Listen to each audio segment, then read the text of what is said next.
ఒక మాజీ సీఎం ఒక జైలు పర్యటన, సెక్యూరిటీ గగనాన్నంటింది, అభిమానులు రోడ్డెక్కారు, పోలీసులు హడలిపోతున్నారు. ఇదంతా ఎందుకు జరుగుతుంది? జగన్మోహన్ రెడ్డి నెల్లూరుకు వెళ్ళిన పర్యటన వెనుక అసలైన రాజకీయ డిజైన్ ఏమిటో ఈ వీడియోలో తెలుసుకుందాం. వైఎస్ జగన్మోహన్ రెడ్డి గారు ఈరోజు నెల్లూరు జిల్లాలో ఒక కీలక పర్యటన చేశారు. మొదట నెల్లూరు సెంట్రల్ జైలుకు వెళ్ళి ఆ పార్టీ నేత కాకాని గోవర్ధన్ రెడ్డిని కలిశారు. ఆ తర్వాత మాజీ ఎమ్మెల్యే నల్లపురెడ్డి ప్రసన్నకుమార్ రెడ్డి ఇంటికి వెళ్ళి వారి కుటుంబాన్ని పరామర్శించారు. ఇది పరామర్శ పర్యటన అనేది పార్టీ వాదన, కానీ ఇందులో రాజకీయ కోణం కూడా ఉంది అని విశ్లేషకులు చెప్తున్నారు. ఈ పర్యటన కోసం కూటమి ప్రభుత్వం భారీ భద్రతా ఏర్పాట్లు చేసింది. దాదాపు 900 మంది పోలీసులు, డ్రోన్లు, బాంబు స్క్వాడ్, డాగ్ స్క్వాడ్ వాడారు.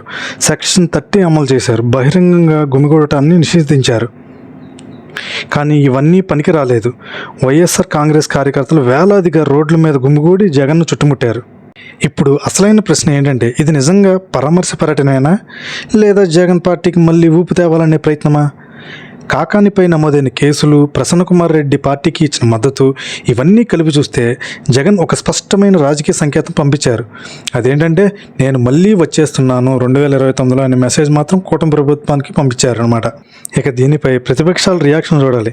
తెలుగుదేశం నేతలు ఈ పర్యటనను డ్రామా టూర్ అంటున్నారు. జైల్లో ఉన్న వాళ్ళకైనా పరామర్శైనా, ప్రజలతో ఎందుకు కలవడం లేదు అనే ప్రశ్నలు వేస్తున్నారు. ఇదే సమయంలో వైసీపీ నేతలు మాత్రం ఇది నాయకత్వం మద్దతు అంటున్నారు.